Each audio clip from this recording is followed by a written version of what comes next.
do you do? And thank you for checking out the new Sportsline Podcast on CHCH.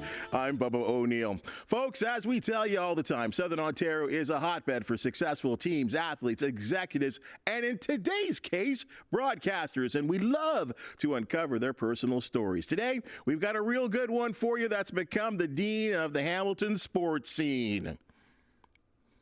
Having the ability to multitask is a must if you want to work in today's media business. Now, if you're up at the crack of dawn, Rick Zamperin has got you covered on 900 CHML's Good Morning Hamilton. You know, from his radio beginnings in what I believe is small-town Alberta to his days as the voice of the Hamilton Tiger Cats to his current role as Assistant Program News and Sports Director. What a ride the guy is on. Rick, great to have you on the Sportsline Podcast. Bubba, it is an honor and a privilege and a pleasure to be here. Thanks. What do you think about the new place? Love it. Absolutely electric atmosphere. There's some great people who work here, as you know. It is a breath of fresh air. Congratulations. Hey, thank you very much, and it's great to have you. You know, I'll tell you, so we talked about your beginnings there. Brampton guy ends up at Fanshawe College. Yeah. How'd you end up in Hamilton? Give me that journey. So my formative years were in Brampton. I was born in Toronto, grew up in Malton, the home of Paul Coffey, and then went to high school in Brampton and had a lot of fun there, and went to Fanshawe College because as a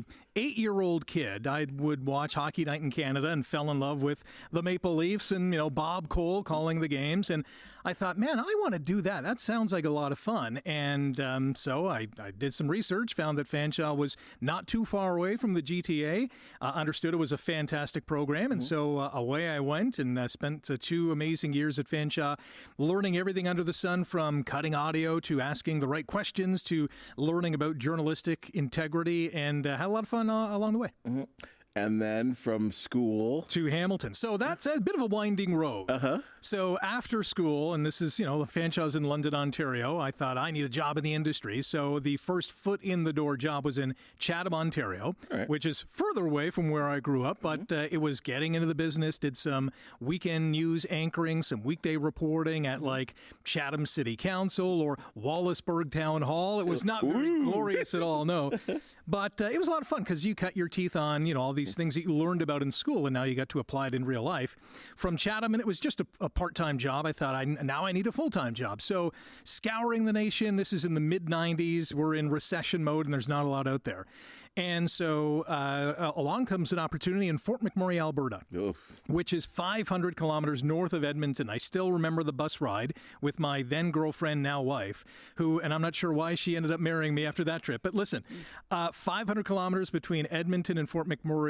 Most of the forest was scorched by a forest fire the previous summer, and I remember taking a nap on the bus, waking up and thinking, I'm in the apocalypse. But ended up in Fort McMurray 2 years, 10 months later. It was a phenomenal experience because it was in the middle of nowhere, and the winters were harsh, but you got to learn about everything, about covering council, again, editing, cutting your teeth on being a great news anchor, covering every sort of story in the community, working an audio board, hosting a show. You name it, they needed it to have happen. I was really happy to contribute. From Fort to Welland, Ontario. Oh, you're getting closer. I had the hankering to come back home. Mm-hmm. All the family was in Ontario, so we kind of bit the bullet, came back to Welland. It was a short stint in Welland, went to Chatham, and then since 2000 have been at 900 CHML here in Hamilton. And you've done an amazing job. Your path has been unbelievable. And the fact that all those skills that you learned, I see that you've been doing over the years as well.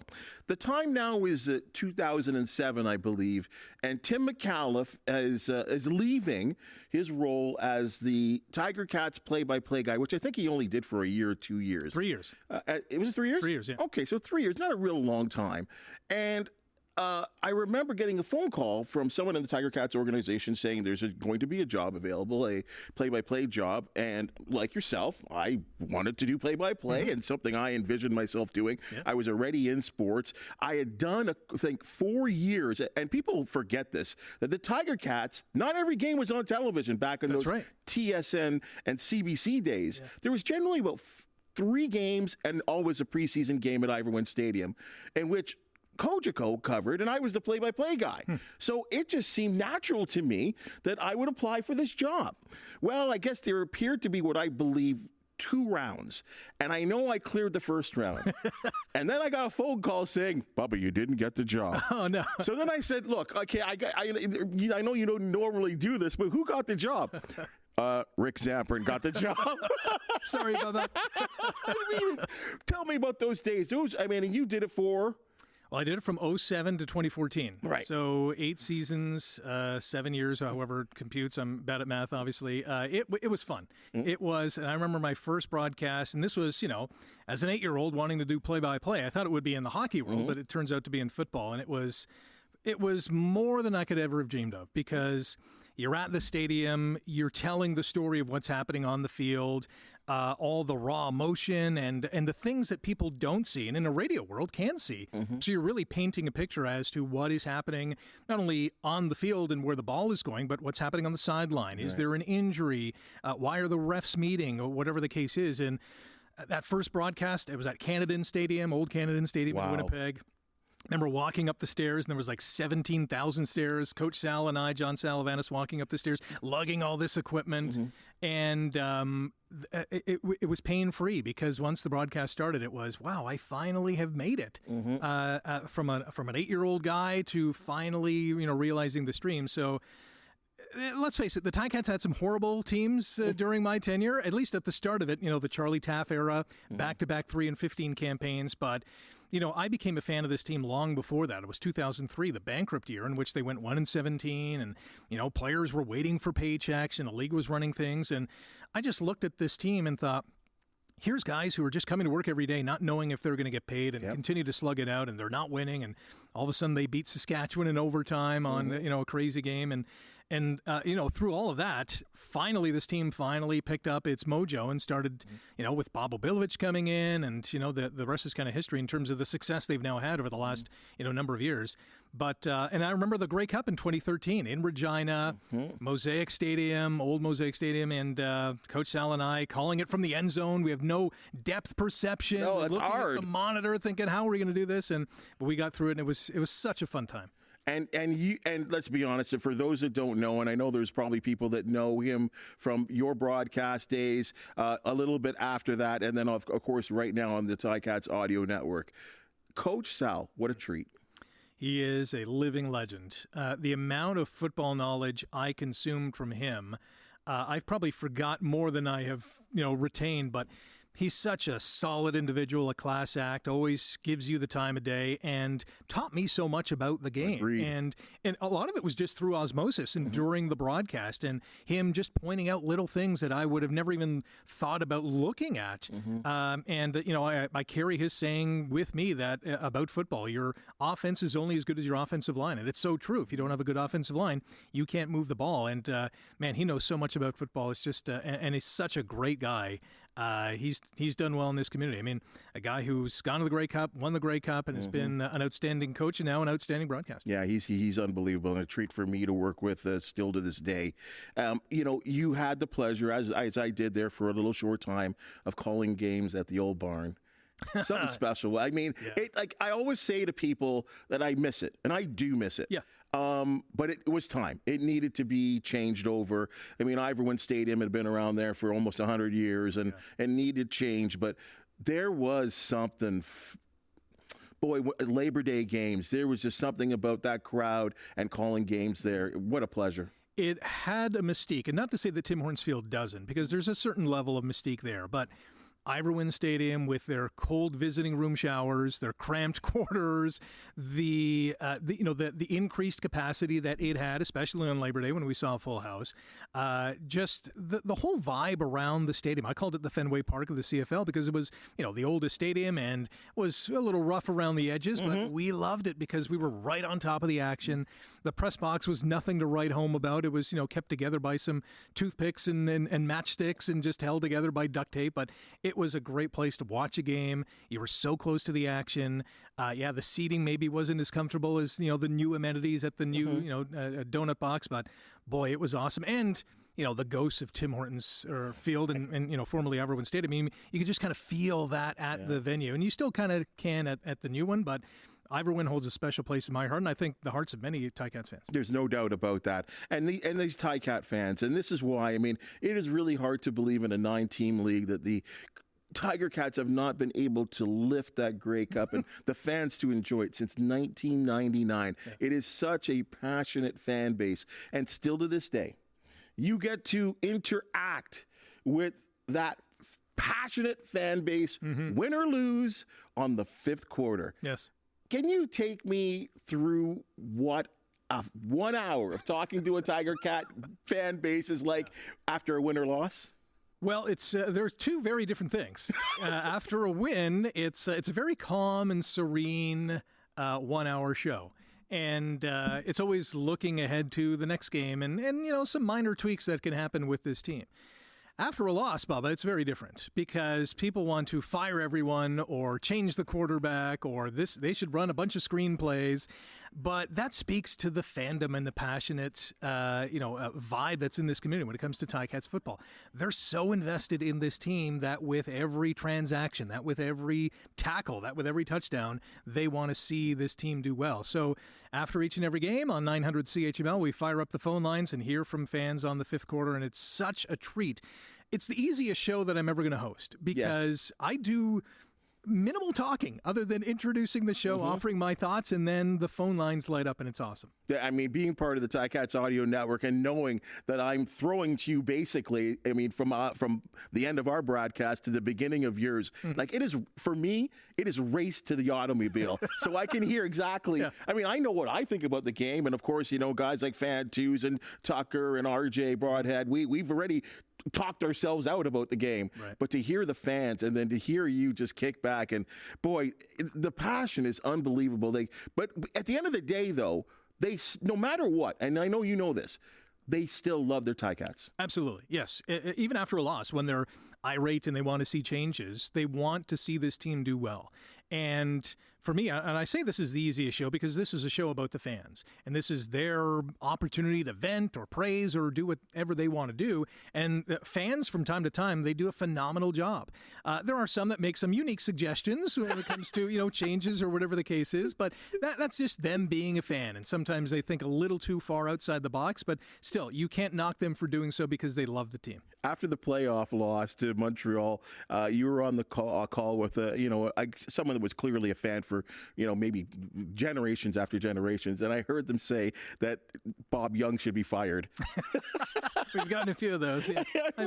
How do you fire the owner? Listen, if it wasn't for Bob, this team would be in potentially a very different place in terms of stadium, in terms of the might not be a in team. General. Yeah, there might be somewhere else. Right. So we got to give Mr. Young a lot of credit because he dipped into his pockets, he made a commitment, and he's held that commitment true. Now, it hasn't been rewarded with a trophy at the end of the season, but in a 9-team league, it's going to happen soon. And I know this is the 25th anniversary of the 1999 championship winning team, so maybe this is the year.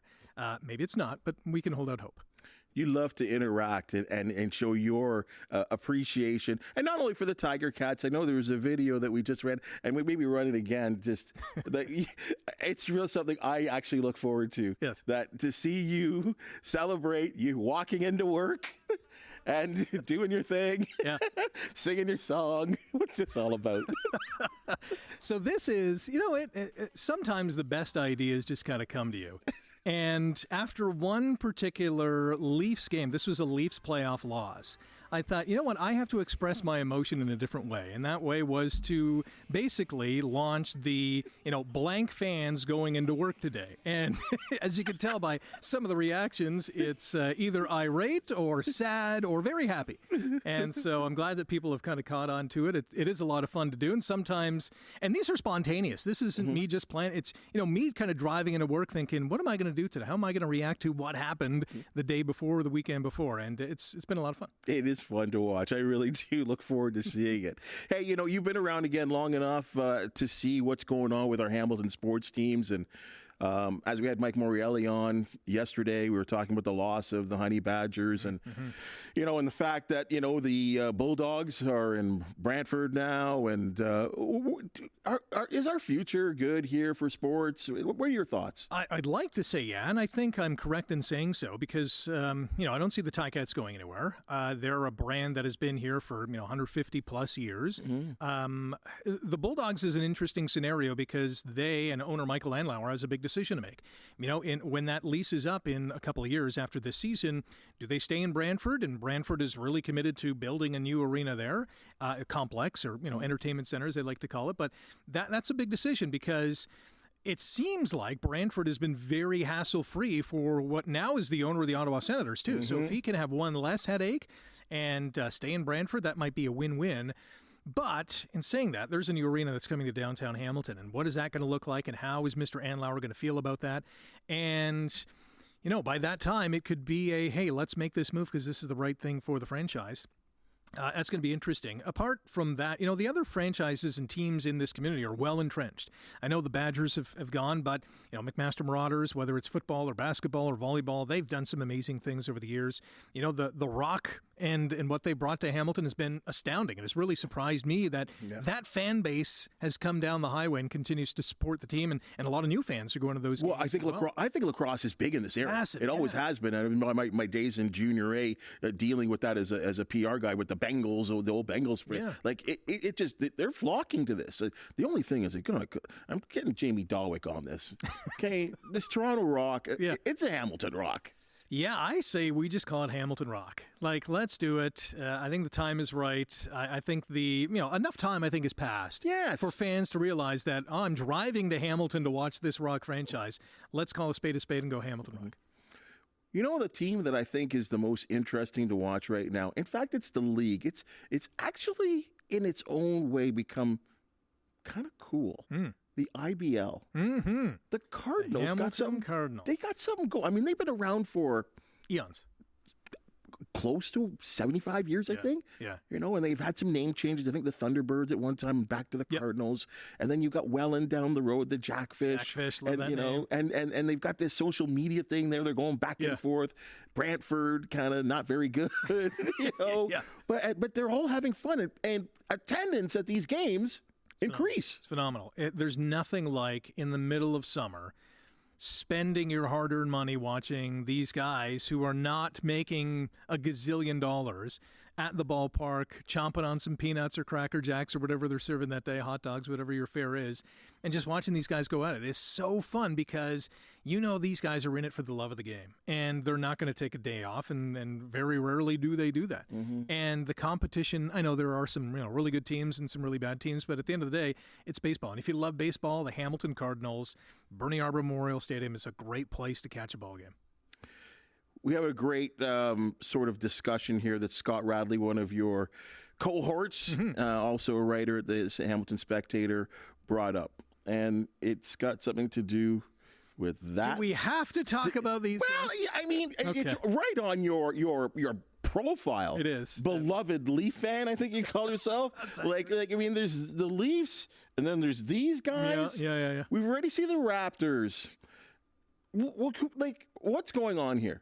Right? Like, who's going to win a championship first? Yeah, so let me throw this back at you because I know you're also a Buffalo Bills fan. So and I know you're not a Leafs fan, but you're also a Buffalo Sabres fan. Yes. And, when is it going to happen, right? Like, we have the skate in the crease. We have two wide rights. Robbed. 13 seconds. Like, there are so many, just names of horrific sporting events tied to your teams in particular. But yes, these guys from 1967 until now have not won more than 2 playoff series. Can you believe that? They have never been to a Stanley Cup final, yet goofs like me continue to cheer them on because I'm a sucker for punishment.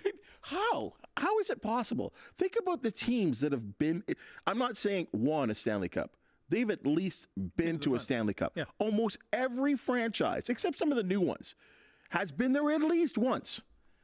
And they have not been there. It's mind-boggling. I mean, it's kind of the same as the Ticats not winning since '99 in the 9-team league. But in the same, the Leafs have had some pretty good teams. The Pat Quinn era, that was phenomenal hockey teams. Now they've had, a really good stretch of making the playoffs, but just can't get over that hump. I don't know. If I had a magic coin to clear whatever is, whether it's the Ballard curse or whatever the case is, I would do it in a heartbeat. But for whatever reason, like they just, the construction of this year's team is a little lacking in terms of the defensive capabilities, and goaltending is a huge question mark. But besides that, for 50 plus years now, they have fallen short time and time again. But why do you keep following them?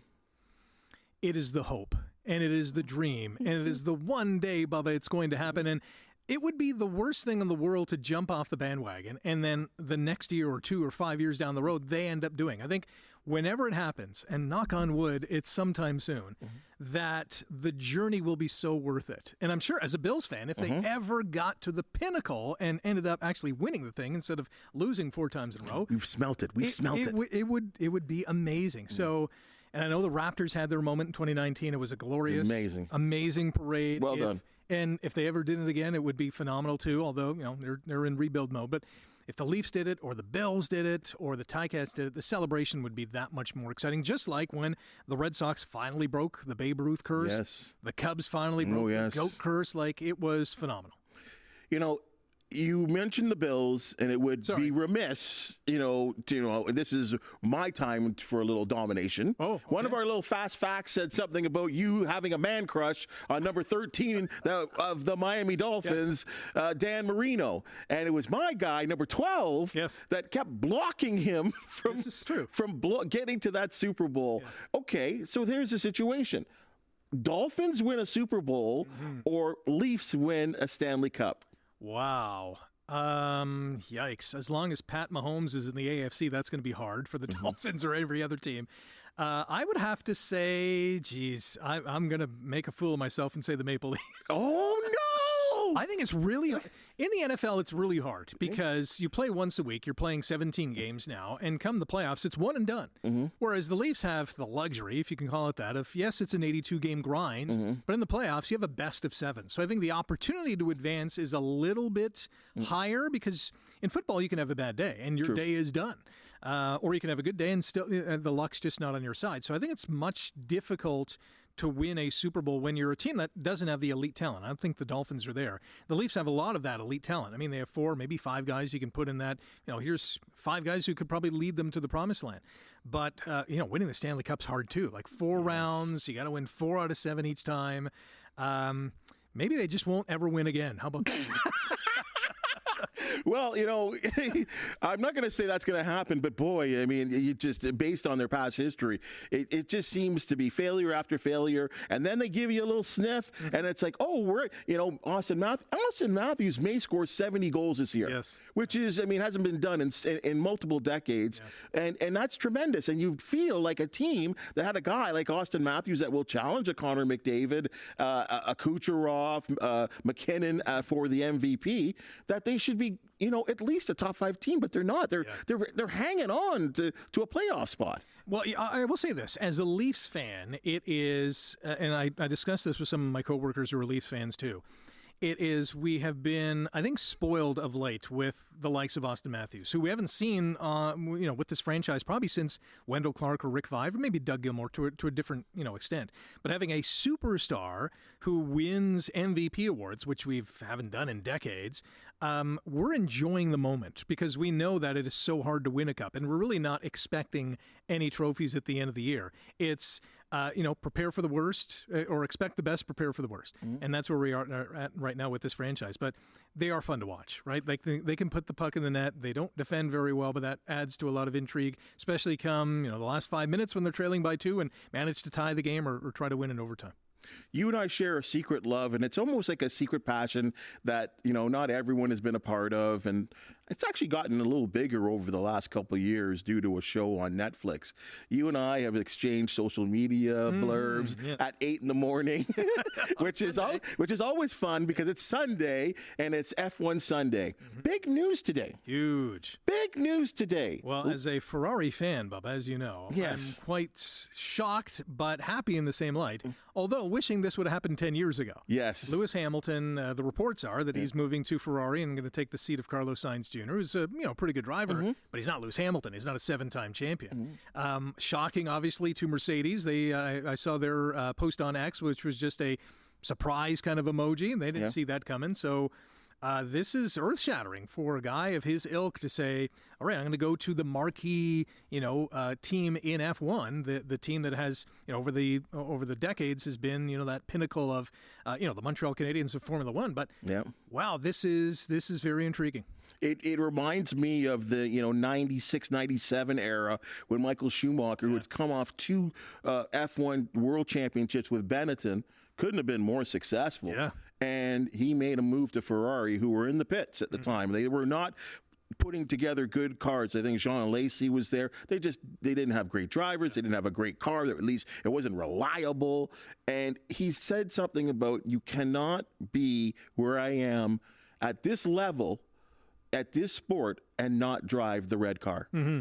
There's just a mystique about it. There's an allure to it, and a lot of people have said that, whether they've come at the end of their career like Lewis is going to do, or like in Michael's case, he went there pretty early on in his career, and the rest is kind of history in terms of what he was able to achieve. But for Lewis, this is a guy who I think just wanted to get a taste of what it was like to be in that seat with that red around him, and kind of experience that, to go out and ride into the horizon in that flashy red car.